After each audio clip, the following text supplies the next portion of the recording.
When Lysandra Crown uncovered the betrayal that could destroy everything she built, she realized the greatest danger wasn't losing her empire. It was trusting the wrong heart. The message from Adrian lit up my phone at 6:47 p.m. on a Friday, just as I was reviewing quarterly figures in my home office. A spreadsheet full of manufacturing costs stared back at me, but the text pulled me away mid-sentence. "Hey sis, borrowed your cheap necklace from your jewelry box for my date tonight. Thanks." For a moment, I simply stared at the words, trying to process what I'd just read. Adrian was in my apartment, going through my jewelry box, taking something he thought was worthless. The problem? I didn't own any cheap necklaces. Another text buzzed through. "Don't worry, I'll take good care of it. Just wanted something nice for Celeste. You know how she is about jewelry." I knew exactly how Celeste was about jewelry. My brother's girlfriend of 6 months had expensive taste and an irritating habit of borrowing things that mysteriously never returned. She already had 2 of my scarves and a designer clutch she claimed I didn't wear often enough. But this time was different. I bolted out of my chair and crossed my bedroom. My jewelry box sat on the dresser, its mirrored lid reflecting the glow of the city lights outside. I opened it quickly, scanning the compartments. My everyday pieces were there: pearl earrings from mother, a vintage bracelet from grandmother, and the gold chain I often wore to the office. But the velvet-lined compartment in the back corner, the one only I ever touched, was empty. My stomach dropped. The sapphire necklace was gone. I rushed back to my desk, opened my laptop, and logged into the Crown Legacy inventory database. My fingers flew over the keys until I found the entry. Item number 4429, Celestine Sapphire Necklace. 18K white gold, 15.7 carat center sapphire, surrounded by 8.3 carats of diamonds. Estimated retail value, $2.2 million. Adrian had just walked out of my apartment with a necklace worth more than most people's homes. And he thought it was fake. My hands shook as I picked up my phone and typed back, "Have fun." Then I dialed Damien Blackwell, head of security for Crown Legacy Jewelers. "Damien, it's Lysandra. I need to report a theft." "Miss Crown?" His deep, steady voice sharpened instantly. "What's been taken?" Item number 4429, the Celestine Sapphire. I could hear him typing on his computer. Then a pause. "That's the piece you took home for insurance photography last week." "That's the one. It's been stolen from my residence." "Do you know who took it?"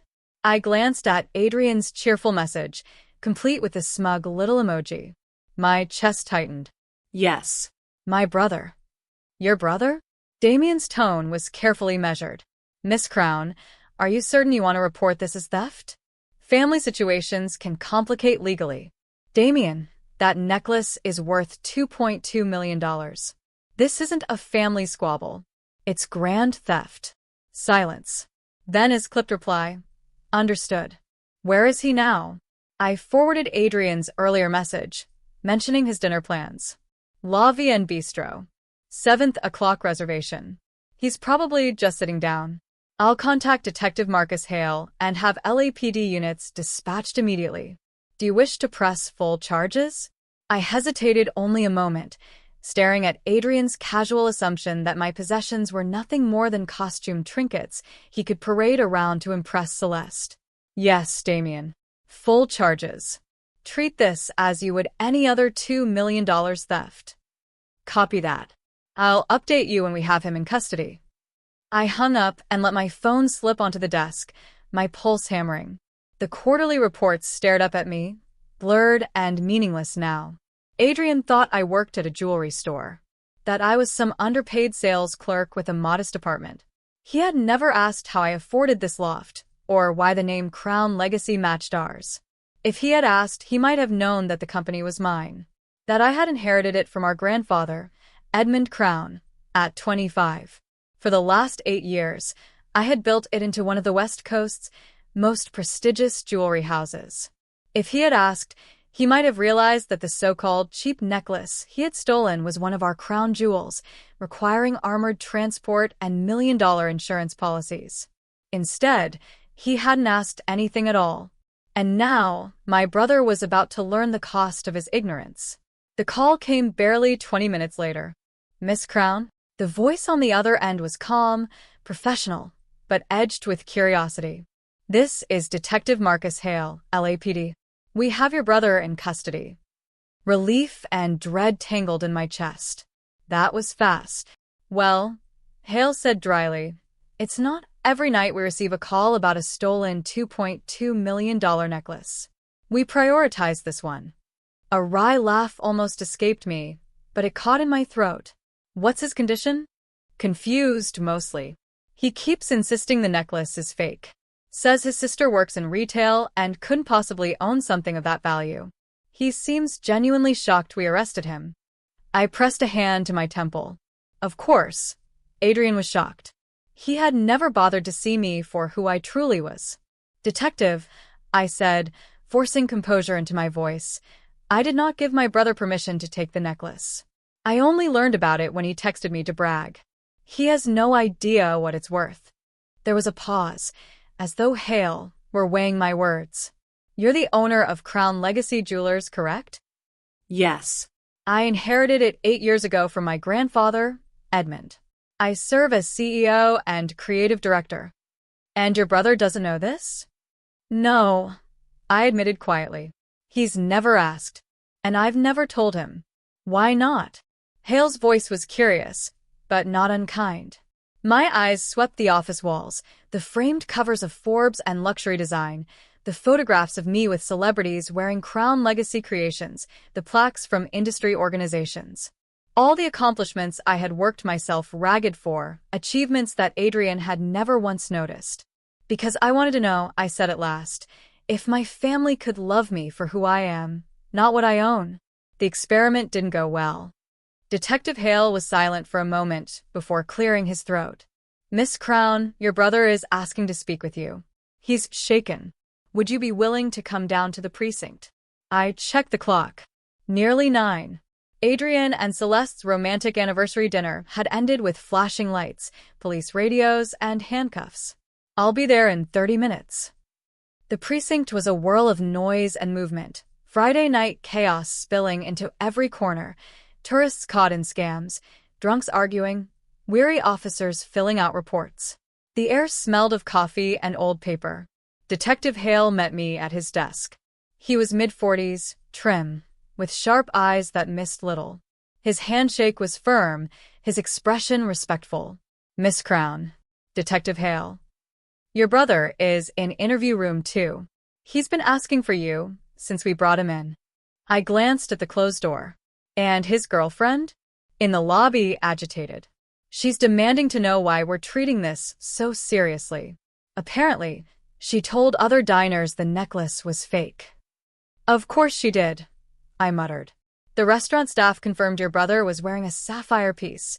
Very striking. Several patrons photographed the arrest. This will likely hit the news cycle. I stiffened. Of course it would. A stolen multi-million-dollar necklace. A dramatic restaurant arrest. It was media gold. Detective Hale opened the door. Inside, Adrian sat at a metal table, still in his dinner clothes.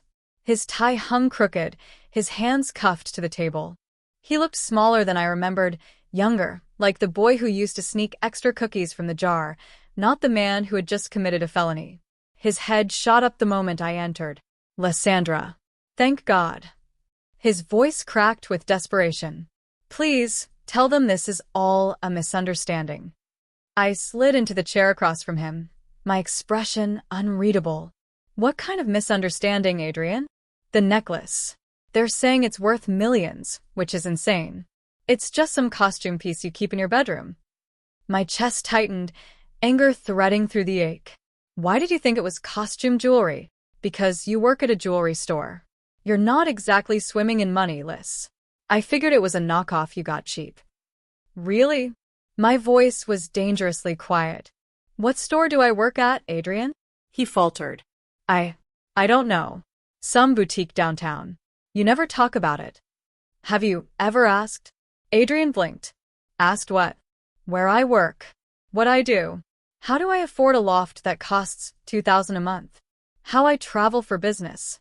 How I buy you dinner when you're broke. My voice rose, each word striking like a hammer. Have you ever asked me anything about my life? His mouth opened, then closed. No sound came out. I pulled my phone from my pocket, slid it across the table. The screen glowed with the homepage of the Crown Legacy website. My photo beside the gilded logo, bold text beneath. Lysandra Crown, CEO and Creative Director. Adrian stared, his face drained of color. That's you. That's me. You're the CEO. I'm the owner. Edmund left me the company when he died. For 8 years, I've run it, expanded it, elevated it. That necklace you borrowed? Designed for a private client. Estimated value, $2.2 million. Adrian's hands tightened into fists against the cuffs. God. I didn't know. Lysandra, I swear I thought. His head dropped into his hands. I thought you were just normal. You live so simply. You drive that beat-up car. You don't flaunt anything. I don't need to flaunt. My voice was cold. I don't need to prove myself to anyone, least of all to my brother. The door opened. Detective Hale stepped in, a folder in his hand. Miss Crown, we need to discuss charges. Adrian's head snapped up. Charges? Hale's gaze was firm. This is felony grand theft. The value alone means he could be facing 3 years in prison. Adrian's face crumbled. 3 years? For borrowing a necklace. For stealing a $2 million necklace. Hale corrected smoothly. Intent doesn't erase the crime. Adrian turned to me, eyes wide with panic. Lysandra, please. I didn't mean I was going to give it back. After the date. Tomorrow. Tomorrow? My laugh was sharp, bitter. Adrian, you took it into a crowded restaurant. What if you'd lost it? What if someone had stolen it from you? What if Celeste decided she liked it and refused to return it? He swallowed hard. I didn't think. No, I said. You didn't think at all. Hale set the folder down. Miss Crown, as the victim, you can request that charges be dropped. However, given the value and circumstances, the district attorney may pursue prosecution regardless. It is your decision how we proceed. I looked at Adrian, my brother, my thief, sitting handcuffed in a police station, finally stripped of his careless bravado. For the first time in years, he was truly seeing me. I need time, I said quietly. Of course, Hale replied. But not too much. The DA will want direction soon. As the detective stepped out, silence filled the room. Adrian's eyes were wet, his voice hoarse. Lysandra. I'm sorry. I'm so sorry. I didn't know. I never thought. Please don't let them put me in prison. I studied him across the table, my pulse heavy in my throat. After years of assumptions, of dismissals, of taking me for granted, my brother's future now rested in my hands. And for the first time in our lives, Adrian finally understood the cost of never asking who his sister really was. Lysandra awoke the next morning to the faint hum of rain tapping against the windows. The storm that had begun the night before hadn't relented. The gray dawn seeped through the curtains, washing her room in a cold, muted light. Her head throbbed with remnants of sleeplessness, haunted by the uneasy words her brother had whispered before vanishing into the night. Adrian had said nothing clear, only fragments of thoughts drenched in fear. They know. I shouldn't have opened it. Keep it safe if anything happens to me. At first, she thought it was paranoia. Her brother had always been intense, driven by obsessions that often blurred the line between reality and imagination. But the look in his eyes last night, wild, almost broken, clung to her chest like a stone. She forced herself out of bed, her bare feet pressing into the cold wooden floor. Reaching for her robe, she tried to calm her restless mind. Coffee first, she whispered, as though caffeine might wash away the unease. Downstairs, the silence felt heavier than usual. The Crown family estate, usually alive with the chatter of staff preparing breakfast, seemed deserted. The absence pressed on her nerves. She moved toward the kitchen, where a folded note waited on the marble counter, her name scrawled in Adrian's hurried hand. Her pulse spiked as she unfolded it.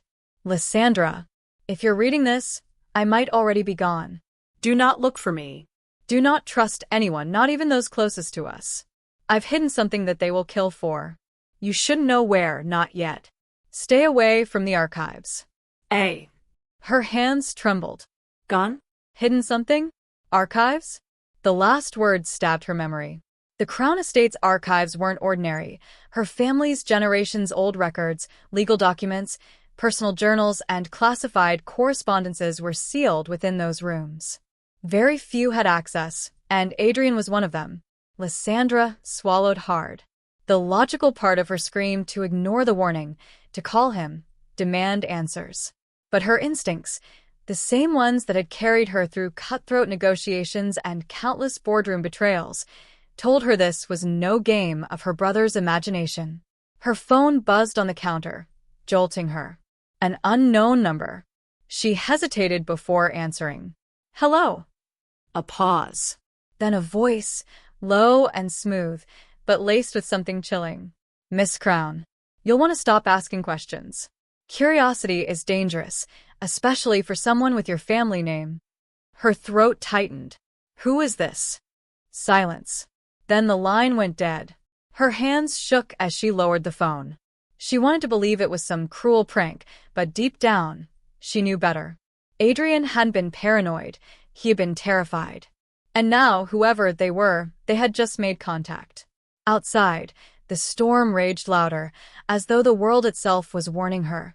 Step carefully. Lysandra clenched the note in her fist, determination burning through the fear. Her brother might have disappeared, but she wasn't going to sit still and wait for shadows to consume her. 2. Whatever secrets Adrian had unearthed, she would find them. And if the archives were the key, then despite his warning, she had only one path forward. She whispered into the silence, a vow carried on unsteady breath. Adrian, I'll find you, no matter what it takes. And with that, the wheels of a dangerous game began to turn. Lysandra Crown's return to Blackthorn Manor stirred whispers across the town. Some said she had come back to restore her family's name. Others swore she was here to finally uncover the rot beneath the Crown legacy. She ignored the speculation. For Lysandra, only one thing mattered: finding the truth. One evening, after a long day of combing through the dust-laden archives, Lysandra sat in the dimly lit study. The firelight flickered against the portraits of her ancestors, their painted eyes following her every move. Her brother Adrian leaned against the doorframe, a shadow cast across his face. You've been buried in those records for days, he said quietly. And still, no closer to an answer? Lysandra rubbed her temples. I found ledgers, deals with companies I've never heard of, and payments routed through shell accounts. Father wasn't just wealthy, Adrian. He was careful, too careful. He wanted these secrets hidden. Adrian's jaw tightened. Or maybe he wanted to protect us from them. Before Lysandra could reply, the door creaked open again. Entering with an almost theatrical flourish was Victor Drace, the charming outsider who had managed to entangle himself in their lives far too easily. He carried a glass of brandy, his smirk betraying more than his polite words ever could. I couldn't help overhearing, Victor drawled. If you're digging into secrets, perhaps you'll find what you're not meant to. Adrian shot him a cold glare. And what would you know about it? Victor chuckled softly, setting his glass on the edge of the desk. More than you'd like me to, Adrian. Your father and we had conversations. Deals. Trust me, his wealth didn't come from noble ventures alone. Lysandra rose to her feet, anger igniting in her chest. You expect me to believe that? That my father trusted you with information he never told his own family? Victor leaned closer, his voice low but sharp as a blade. Maybe he didn't trust you, Lysandra. Maybe he knew that one day you'd come digging and ruin everything. The room grew heavy with silence. Adrian's hand curled into a fist, his face flushing with fury. Lysandra's heart pounded as a chill swept over her. Victor was playing a dangerous game, and the worst part was, he was enjoying it. Leave, Adrian finally said through clenched teeth. Now.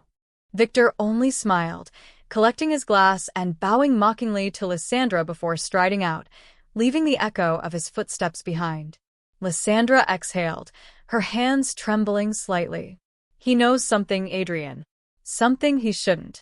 Adrian's eyes met hers, filled with a storm she couldn't quite read. Then the question is, who told him? Outside, the winds howled around Blackthorn Manor as though the house itself was warning them. Once secrets begin to unravel, nothing can stop them from tearing everything apart. The next morning, Lysandra woke with a start, her mind still haunted by the fragments of dreams, shadows chasing her through corridors of glass, whispers carried on winds that seemed to come from nowhere. She sat upright in bed, her chest rising and falling quickly. For a moment, she couldn't remember where she was. Then, reality snapped back. The Crown Estate, her father's empire teetering on the edge of chaos, and her brother Adrian watching every move she made. She pushed herself out of bed and walked toward the balcony. The dawn was soft, painting the estate gardens in hues of lavender and gold. For a moment, she allowed herself to feel peace. But it was fragile, and she knew it wouldn't last. Downstairs, the house stirred with activity, servants moving with hushed urgency, staff carrying papers and folders, calls echoing through the hallways. Lysandra dressed carefully, her choice of attire deliberate, a sleek black suit that carried both elegance and authority. She would need every ounce of composure today. When she entered the study, Adrian was already there, leaning casually against their father's mahogany desk. His posture was relaxed, but his eyes gleamed with calculation. "You look ready for battle," he said, his lips curving into a half-smile. "Every day is a battle now," Lysandra replied coldly, taking a seat opposite him. Adrian poured himself a glass of scotch, despite the early hour. "Father's empire is crumbling. The investors are restless. The press is circling like vultures. And yet," he swirled the amber liquid slowly, "you insist on playing the savior." "I'm not playing," Lysandra snapped. "I won't let everything he built be destroyed, not by outsiders, and certainly not by you." Adrian laughed softly, though there was no warmth in it. "You think you can outmaneuver me? You've always been naive, Lysandra. The world doesn't reward purity. It devours it." Before she could respond, the heavy oak door creaked open, and Damon Hart stepped inside. His presence filled the room, sharp and magnetic. He looked between the siblings, instantly sensing the tension. "Am I interrupting?" he asked smoothly, his eyes lingering on Lysandra just a beat too long. "Not at all," Adrian said with false charm. "We were just discussing the family's legacy." Damon's gaze shifted back to Lysandra, who held his stare without flinching. Something passed between them, unspoken, dangerous, and undeniable. Later, as the morning gave way to afternoon, Lysandra met Damon privately in the library. The air between them was taut, charged with the weight of secrets neither dared fully reveal. "You shouldn't trust him," Damon said quietly, his voice low. "Adrian's ambitions run deeper than you know."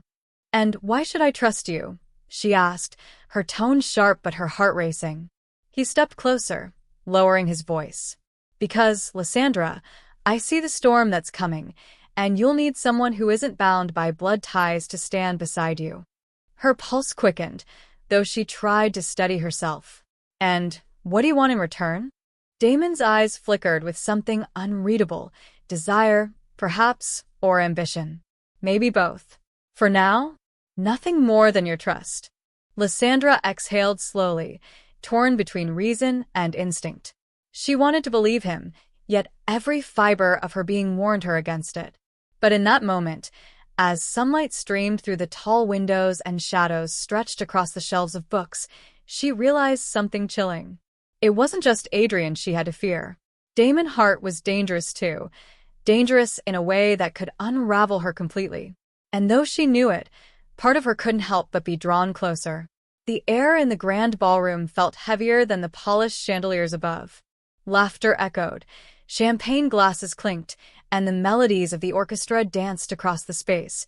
But for Lysandra Crown, it all sounded like a distorted hum. She smiled politely at passing acquaintances, their greetings hollow, their compliments rehearsed. Her emerald green gown shimmered with every movement, but beneath its elegance, her chest tightened with unease. Near the staircase, she spotted Damon Blackwood. He was speaking to a cluster of investors, his commanding voice carrying with ease. His presence dominated the room, and as his eyes flicked toward her, Lysandra felt the same electricity that had both enticed and unsettled her since their first meeting. Damon's smile was sharp, calculated, yet when directed at her, it softened with dangerous charm. She forced herself to glance away, searching the crowd for something grounding. Instead, she caught Adrian Vaylor watching her from the far side of the room. His expression was unreadable, half concern, half warning. He raised his glass to her, subtle but deliberate. The unspoken message was clear. Be careful. Lysandra, a voice purred beside her. Isabella Hawthorne slipped in gracefully, her sapphire dress glinting under the chandeliers. You look radiant tonight. Almost too radiant. Her tone carried that familiar undertone of rivalry, a blade sheathed in silk. Thank you, Isabella, Lysandra replied smoothly, though her mind raced. Isabella had a knack for appearing when least wanted. Enjoying the evening? Oh, immensely. Isabella's lips curved, but her eyes held a glint of amusement. Though I can't help but notice how the men in this room orbit you, as though you were the sun itself. Tell me, do you ever tire of such attention? Lysandra's smile didn't waver. Attention is fleeting. Substance lasts longer. Isabella chuckled softly. Wise words. But sometimes, dear Lysandra, it isn't substance men desire, it's possession. With that, she slipped away, leaving behind the faint trace of her perfume and the sharper edge of her insinuation. As Lysandra steadied herself with a sip of champagne, Adrian appeared at her side. His voice was low, urgent. We need to talk. Not here. Her pulse quickened. What is it? Later. Meet me in the library before midnight. His eyes darted briefly toward Damon before settling back on her. Don't let him see you. Before she could reply, he was gone, swallowed back into the crowd. The orchestra swelled, announcing a new dance. Damon approached, extending his hand. Dance with me, he said, his voice silk over steel. Lysandra hesitated, the echo of Adrian's warning pounding in her ears. But refusing Damon here, in front of this audience, would raise questions she wasn't ready to answer. Slowly, she placed her hand in his. As they moved across the polished floor, Damon's grip tightened just enough to remind her who led. You're tense, he observed, his dark eyes never leaving hers. Perhaps the evening is overwhelming. Or perhaps, he leaned in closer, his breath brushing her ear. You're hiding something. Her heart skipped, but she masked it with a graceful spin. And what makes you think that? Damon's smile was unreadable. Because I know when someone is keeping secrets. And Lysandra, his hand pressed gently against the small of her back. Secrets always come to light. The music soared, and the two of them moved as though bound by invisible threads, an elegant dance masking a dangerous duel. Around them, the crowd applauded, oblivious. But inside Lysandra's chest, the weight of Adrian's words and Damon's piercing gaze twisted together, binding her tighter to a mystery she wasn't sure she could control. By the time the music ended, her breath was shallow, her mind racing. Damon kissed her hand with practiced charm, his eyes burning with silent promises or threats. And as he stepped back, she realized the truth that had been tugging at the edges of her thoughts all evening. This night was only the beginning. The real danger hadn't revealed itself yet. The night pressed heavier than usual, as if the city itself conspired to smother the restless thoughts pacing inside my skull. Elias had gone home hours ago, after reminding me yet again to stay alert, trust no one. His words looped in my head like a curse. I tried burying myself in paperwork, scanning ledgers, piecing together threads of numbers that didn't quite add up. Hidden expenditures. Discreet transfers. Someone had been bleeding the company dry from within, but every time I thought I was close to the culprit, the trail dissolved into smoke. A sudden creak echoed through the hall. I froze, my pen slipping from my hand. It wasn't the building settling. I knew the sound of footsteps too well. I rose, my heartbeat drumming in my throat, and stepped toward the doorway. "Hello." My voice carried more authority than I felt. No answer. Just silence, followed by the faintest whisper of movement. I reached for my phone, but before I could dial, a figure emerged at the far end of the corridor. Tall. Lean. His face was shadowed by the dim emergency lights. For a second, I thought it might be Elias returning, but no. The man's stride was deliberate, predatory. He wasn't here by accident. I backed into my office, my eyes darting toward the drawer where I kept a small pistol, an inheritance from my father's paranoia. Before I could reach it, the figure stopped just outside the glass wall of my office. He didn't enter. He just stood there, watching me. "Who are you?" I demanded, my voice cracking the silence. The man tilted his head slightly, as though amused. Then, with one gloved hand, he slowly lifted something from his coat pocket, a photograph. Even from across the room, I recognized it. It was me, standing beside Elias at the gala last week, both of us unaware we were being watched. A chill tore through me. The stranger tapped the glass with his finger, once, twice, before slipping the photograph under the door. Then, without a word, he turned and vanished down the corridor. I rushed forward, snatching the photo from the floor. On the back, in jagged ink, were 4 words that made my blood run cold. "You chose the wrong side." The moon hung low over Hollow's End, casting a silver sheen across the silent streets. Lysandra sat in her studio, the half-finished canvas before her forgotten as she clutched her sketchbook like a lifeline. The earlier visit from Adrian and the cryptic words of the stranger at the gallery replayed in her mind in endless loops, each iteration darker than the last. She glanced at the grandfather clock in the corner, the one she inherited from her grandmother. The pendulum swung with steady precision, but the tick-tock carried an ominous weight tonight. It felt like a countdown. To what? She couldn't yet say. Unable to bear the suffocating silence, she turned on the radio, hoping for background noise. Instead of music, a late-night broadcast crackled to life, the host's voice grim. "A second disappearance has been reported in Hollow's End. Authorities confirm similarities to the previous case. Residents are urged to remain indoors and avoid traveling alone at night." Lysandra's breath hitched. Her thoughts snapped to the stranger at the gallery, his parting words echoing. "Not all frames are meant to hold beauty. Some hold secrets." She pushed away from the easel and moved to the window. From her second-story vantage, she could see the deserted cobblestone street.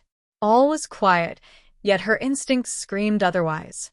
A shadow shifted near the corner of the bookstore across the road, just outside the cone of light spilling from the lamppost. Her heart hammered. She blinked, and the figure was gone. Drawing the curtains shut, she tried to steady her breathing. But then, 3 soft knocks rattled against her front door. Her blood ran cold. No one visited her at this hour. No one should even be outside, not after the warning. The knocks came again, deliberate, patient. Gathering what courage she could, she whispered to herself, "You won't break me." She crept toward the door, her bare feet silent on the hardwood floor. She pressed her eye to the peephole. At first she saw nothing. Then, just as she started to pull away, a flash of movement. Someone stood there, head bowed, face obscured by the brim of a hat. "Miss Crown," the man's muffled voice called through the wood. "You don't know me yet, but you will. Soon." Her stomach twisted. Every instinct told her not to open the door. She backed away, clutching her phone in trembling hands. Before she could dial for help, the man's words cut through the silence once more. "They'll come for you, just like they came for her. And when they do, remember, your paintings won't protect you." The knocks ceased. Silence settled over the house like a heavy blanket. Lysandra stood frozen, her pulse a violent drumbeat in her ears. She wanted to believe he had left, but something inside whispered otherwise. She wasn't just being watched. She was being hunted. And for the first time, Lysandra realized the truth. Whatever haunted Hollow's End wasn't random.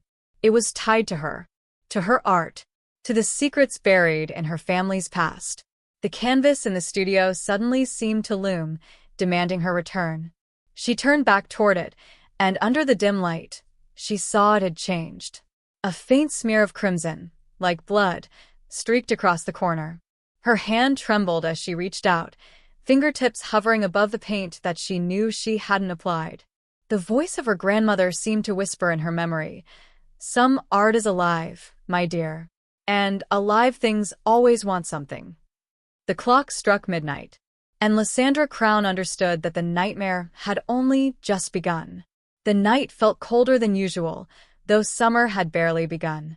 Lysandra Crown sat by the window of her study, staring out at the moonlight that cast ghostly shadows across the manicured gardens. Sleep refused to come, no matter how many times she shut her eyes. The revelations of the past few days had carved into her like knives, leaving her restless and raw. Her mind replayed her mother's cryptic words, the veiled warnings, the sharp tension between her Uncle Dorian and her father. Pieces of truth lay scattered before her, but every time she tried to put them together, the picture shifted like sand slipping through her fingers. A knock at the door pulled her from her spiraling thoughts. "Lysandra?" The familiar voice of Adrian Vanes seeped through the wood, calm yet edged with worry. "It's late. Are you awake?" She hesitated before answering. "Come in." Adrian entered quietly, his presence filling the room with the kind of warmth she hadn't realized she craved. His gaze softened when it landed on her, hair loose around her shoulders, eyes shadowed with fatigue, and posture tight as a bowstring. "You haven't slept in days," he said gently, pulling a chair closer. "You're wearing yourself thin."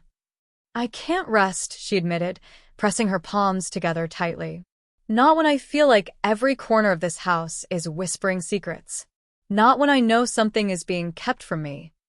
Adrian studied her for a moment, then leaned forward. "You've always been braver than you give yourself credit for. But carrying this alone will only destroy you. Let me help." Her lips trembled, but she forced her voice steady. "Help me how? Even you don't know what's going on beneath the surface." "Then we'll find out together." His tone carried a quiet determination, the kind that grounded her when her world felt like it was unraveling. For a heartbeat, Lysandra let herself imagine leaning into his strength, letting the storm outside fade against his steadiness. But the vulnerability frightened her as much as the danger did. She quickly looked away, whispering, "What if the truth is worse than I can handle?" Adrian reached out, his hand brushing lightly over hers. "Then I'll be there when it breaks. You won't face it alone." The sincerity in his voice nearly undid her. She swallowed the lump in her throat, silently grateful for his unwavering presence, even as questions clawed at the back of her mind. Before she could reply, a sudden noise split the silence, a crash echoing from downstairs. Both of them froze. Adrian was on his feet instantly, his eyes sharp. "Stay here." No, Lysandra's voice was firm, though her heart hammered wildly. "If there are answers in this house, I'm done hiding from them." He looked torn for a moment, then gave a curt nod. "Stay close." They crept down the grand staircase, the shadows thick around them. The sound of shattering glass had come from the East Wing, an area rarely used since the renovations years ago. Lysandra's pulse thudded in her ears as they approached, each step magnified in the heavy silence. When they reached the long corridor, a chilling draft hit them. One of the tall windows stood shattered, shards scattered across the marble floor. The night air poured in, carrying with it the faint scent of rain-soaked earth. "An intruder?" Lysandra whispered. Adrian's jaw tightened. "Or someone who doesn't want you to know what they're after." Her gaze swept the corridor, and that's when she noticed it. The portrait of her grandfather, slightly ajar on the wall. She frowned, stepping closer. "This is wrong. That frame has never been crooked." Cautiously, she pressed her fingers against the edge of the canvas. To her shock, it shifted easily, revealing a narrow recess in the wall behind it. Inside was a small iron box, its surface etched with strange symbols she didn't recognize. Adrian whistled low. "Looks like you were right. This house is hiding more than family heirlooms." Her chest constricted as she reached for the box. It was cold, heavier than she expected, and when she placed it on a nearby table, the faint rattle inside sent a shiver up her spine. "What do you think is in it?" she asked. Adrian glanced at her. Only one way to find out. She searched for a latch, but instead found a keyhole, its shape odd and unfamiliar. Frustration surged. Of course. A key we don't have. But before they could dwell further, another sound pierced the air, footsteps. Heavy, deliberate, coming toward them from the far end of the corridor. Adrian instinctively positioned himself between Lysandra and the sound, his body tense, ready to shield her from whatever approached. The footsteps grew louder until a figure stepped into the dim light. It was her Uncle Dorian. His sharp eyes flicked from them to the box on the table. For the first time, his mask of indifference cracked, revealing something raw and dangerous beneath. "You shouldn't have found that," he said, his voice low and edged like a blade. The room seemed to tilt around Lysandra as his words sank in. "Then tell me what it is," she demanded, her voice trembling with both fear and defiance. Dorian's expression darkened, and for a fleeting moment, she saw something she had never expected, fear in his eyes. Adrian's grip tightened on her arm, ready to move if things escalated. But before her uncle could speak, a sharp clap of thunder rattled the glass, and the candles flickered violently, plunging them into near darkness. When the light steadied, Dorian was gone. The box still sat between them, heavy with its secrets. And Lysandra knew, with a bone-deep certainty, that opening it would change everything. The rain poured harder against the glass walls of Lysandra's penthouse, a steady rhythm like the ticking of a clock running out of time. She stood in front of the wide window, her reflection hazy, her eyes hollow from weeks of betrayal, danger, and unanswered questions. Yet beneath the exhaustion, there was a fire, an unyielding determination that had carried her this far. Behind her, Damien paced restlessly, his tie loosened, his shirt sleeves rolled up. He had risked everything to stay by her side, even when his loyalty had been questioned.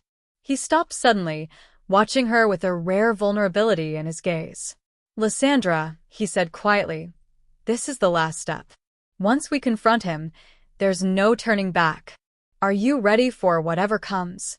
She turned slowly, her fingers tightening around the glass of water she had barely touched. Her voice, though soft, carried steel. "I've been ready since the moment he tore my life apart. Tonight it ends one way or another." The he they both spoke of was Adrian Blackthorne, the man whose empire of deceit stretched like a shadow over everything she cared about.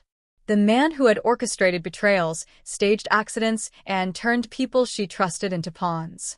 The man who knew the truth about her past. The final confrontation wasn't in a boardroom or a courtroom. It was in the abandoned observatory on the outskirts of the city, where Adrian had first lured Lysandra into his web months ago. The place stood like a decaying monument, its dome fractured, its telescope long rusted. Inside, candles burned in a strange, deliberate circle, Adrian's way of setting the stage.